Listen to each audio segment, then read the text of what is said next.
Selamat sahabat saudara-saudara sekalian, senang rasanya saya bisa berbagi kepada Bapak dan Ibu di acara Hope Channel pada pagi Sabat yang indah ini.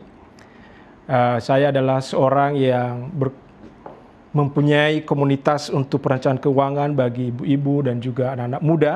Dan saat ini saya mau berbagi kepada saudara-saudara sekalian untuk belajar, dan saya memberikan satu konsep yang saya sebut dengan konsep Hope Channel seperti yang saudara-saudara dengarkan saat ini.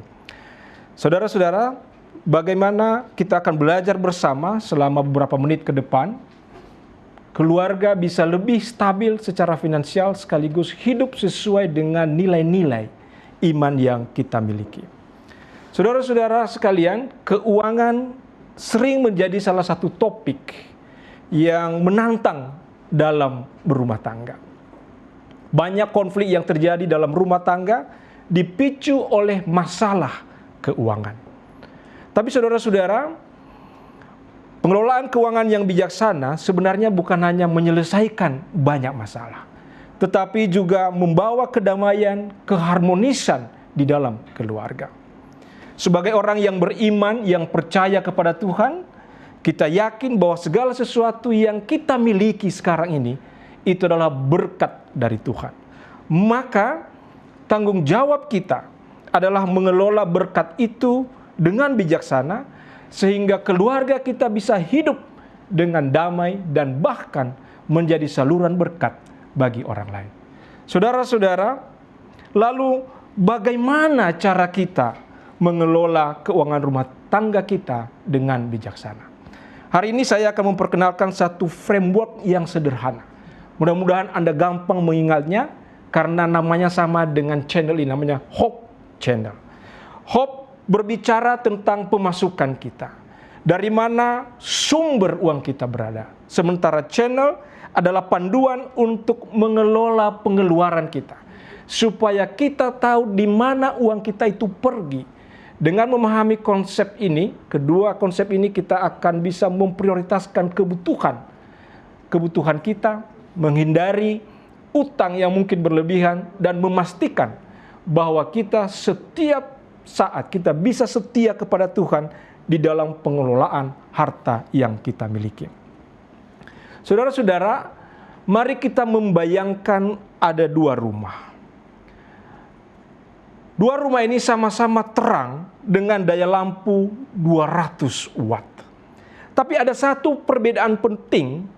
Rumah yang pertama memiliki satu lampu besarnya 200 watt dayanya. Sementara rumah yang kedua memiliki 4 lampu kecil, tapi masing-masing mempunyai 50 watt. Apa yang terjadi ketika di rumah yang pertama lampunya mati? Rumahnya langsung gelap gulita tanpa penerangan sama sekali. Sedangkan di rumah yang kedua, meskipun satu lampu mati, masih ada 3 lampu lagi yang menyala. Rumah itu mungkin tidak sempurna lagi, tetapi rumah itu tetap terang. Ini adalah gambaran keuangan kita. Jika kita hanya memiliki satu sumber pemasukan, seperti gaji dari pekerjaan utama kita sangat rentan. Jika sumber ini terganggu, misalnya kita kehilangan pekerjaan, ada pengurangan karyawan di tempat kita bekerja, atau usaha kita gagal, maka keluarga kita akan berada dalam kesulitan yang besar. Tetapi jika kita memiliki beberapa sumber pemasukan, seperti misalnya kita belajar untuk berusaha secara kecil-kecilan, atau kita belajar untuk berinvestasi, atau kita mulai mencari pekerjaan sampingan, maka kita memiliki lampu-lampu cadangan yang tetap menyala saat salah satu sumber itu terganggu.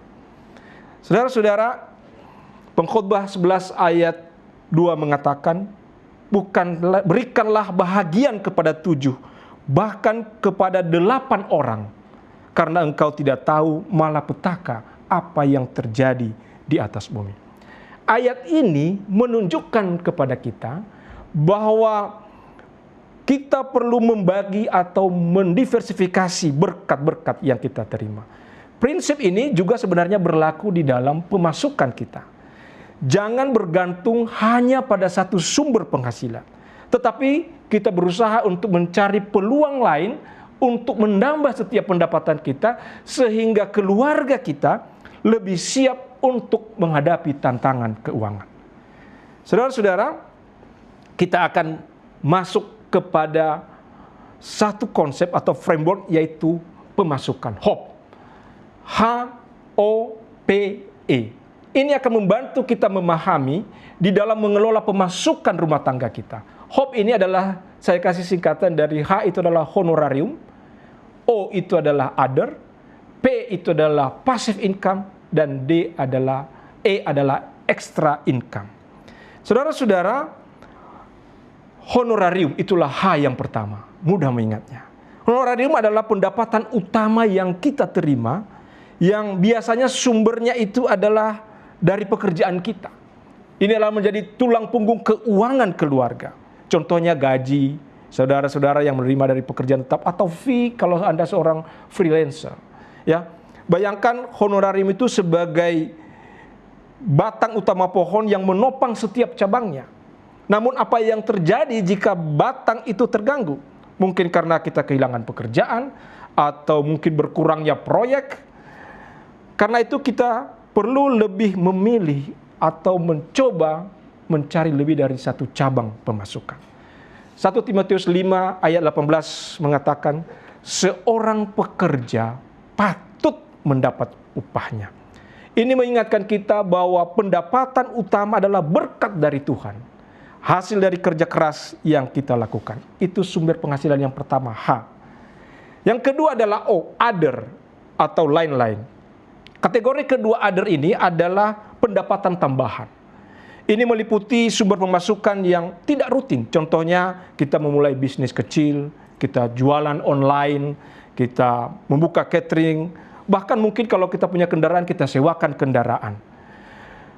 Pendapatan dari sumber lain ini adalah lampu cadangan tadi itu, yang membantu keluarga tetap bertahan jika sumber utama itu terganggu. Seperti dalam khotbah 11 ayat 12 katakan tadi, kita diajarkan untuk membagi berkat kita ke 7 atau 8 bagian. Karena kita tidak tahu apa yang akan terjadi di hari esok atau masa depan. Misalnya Anda seorang guru, selain mengajar, mungkin Anda sudah mulai membuka les private.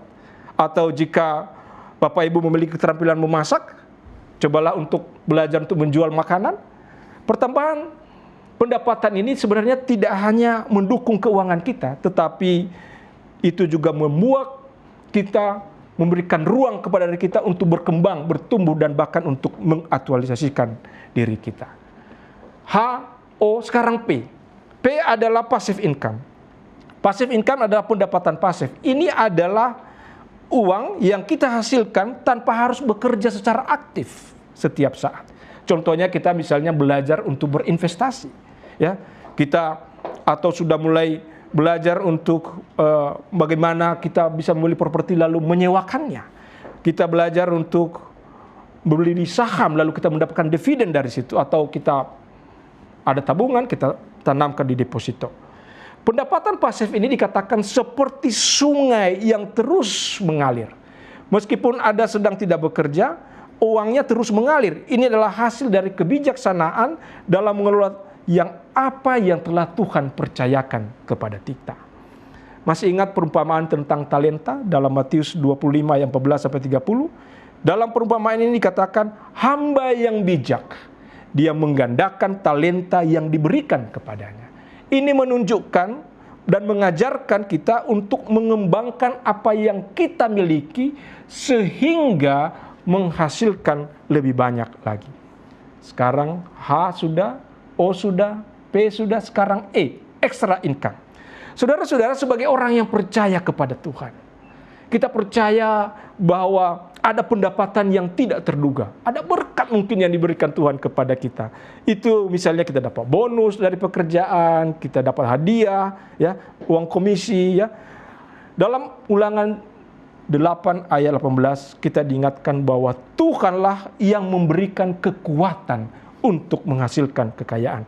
Bahkan tambahan pendapatan inilah bagian dari berkat Tuhan. Ya, Anda mungkin tidak mengira-gira dapat berkat. Misalnya Anda mendapatkan komisi karena membantu menjual properti teman, pada Anda tidak punya kemampuan untuk marketing karena Anda mengenal seseorang saja, dan Anda ditanya, ada rumah nggak di situ?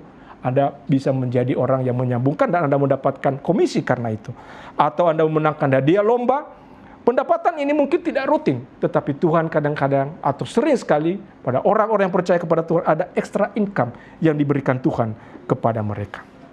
Jadi, hope, honorarium, other income, passive income, dan extra income untuk mengajarkan kita untuk melihat semua peluang yang Tuhan berikan.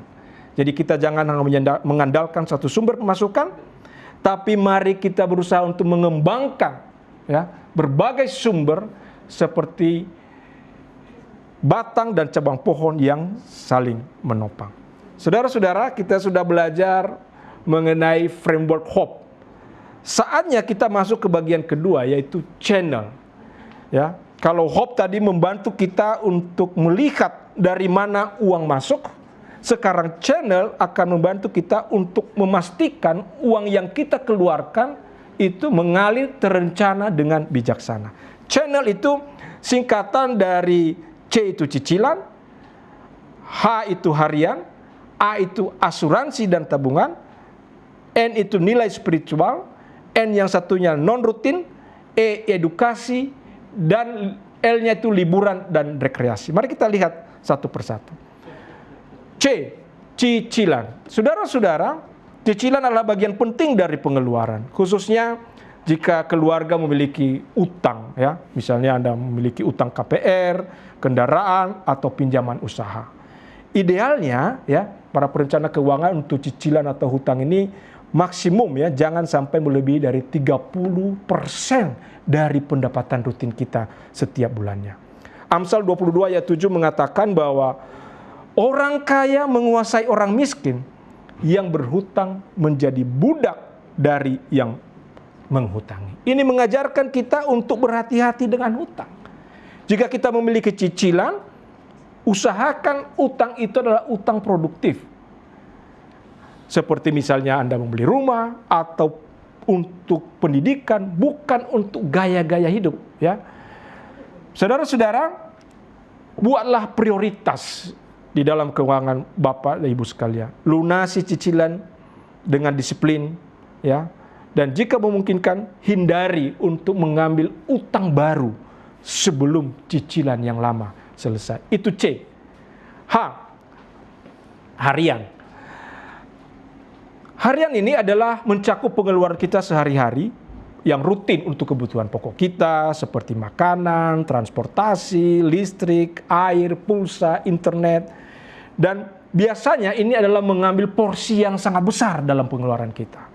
Mungkin bisa sampai sekitar 30-40% dari pendapatan kita. Dikatakan dalam Filipi 4:12, Paulus berkata, ya, aku telah belajar mencukupkan diri dalam segala keadaan. Artinya, mari kita belanjakan uang kita sesuai dengan kebutuhan kita, bukan sesuai dengan keinginan kita. Jadi ini mengajarkan kita untuk hidup sederhana dan selalu bersyukur.